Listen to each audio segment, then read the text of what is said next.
In distinction, what we do is that we see an enormous amount of similarity and crossover between certain forms of Christian monasticism and certain forms of Buddhist monasticism, and I think that's fair to say.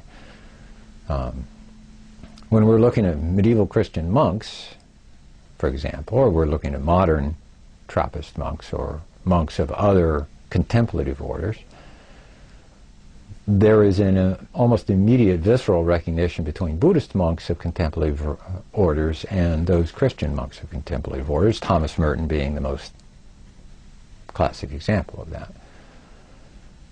So I think that it would be to say what is it, the self-representation or the identity or the sense of recognition that we have, whereas Buddhists might employ the vocabulary of philosophy, they are not necessarily going to recognize themselves as something on a continuum with Willard Quine, for example, or on a continuum with Martin Heidegger, but they will recognize themselves very much on a continuum with a Trappist monk or somebody of that nature. And I think that once we start to see that they are, in that old sense of religion, as being bound by vows or bound by certain kinds of obligations, I think we can see that in the Buddhist instance as well as within the Christian monastic instance. And I think that we do not see that specific sense of being bound or affirmed in certain kinds of ways necessarily within philosophy, although we may within certain philosophical systems. Yeah, the other issue is, of course, that while we talk about a Western canon, really we're talking about a continually shifting body of uncertain specific identity.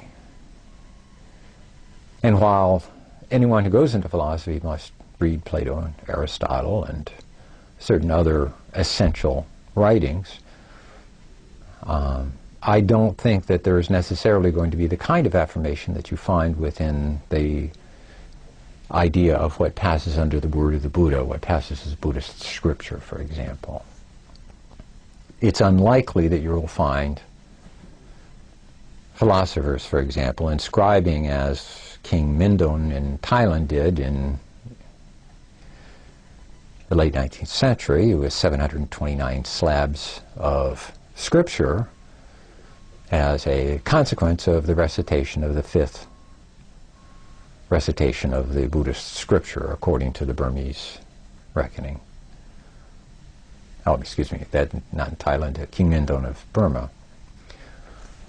But that kind of acknowledgement of a quintessential body of literature that is in many ways non-negotiable. You find that wherever Buddhists go. You find it wherever Taoists go. You find it wherever these people operate, that they don't have simply something that they maintain, well, you know, you can read this or not, it doesn't really matter, or you just do this for your qualifying exams and then you might do something else, right? Instead, there is a daily recitation of this stuff, you know. I lived for 2.5 years in a Buddhist monastery, and every morning you get up in the morning, you go down to the temple, and you open up your prayer book, and you start with your prayers. You're led in your prayers by somebody who knows how to chant the prayers effectively. Those bundled prayer books are so similar to the breviary in terms of the kind of thing that they do, or in terms of other kinds of prayer books that you see within various religious traditions, that it would seem that we're dealing with a remarkably similar kind of thing.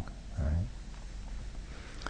And so I think that when we're looking at religious traditions and looking at a definition of religion, I think we have to take into account those kind of issues. I think that we have to take into account behavioral forms. I think we have to take into account vocal forms, and I see a lot of vocal forms being left out of this in the discussion. I think in part because these definitions of religions are put together by scholars, and not since the time of Augustine have scholars read their texts aloud as a normative form.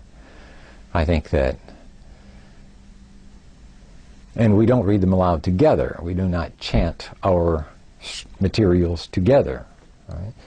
And yet that is certainly something that we see within religious traditions. We see a return to very similar kinds of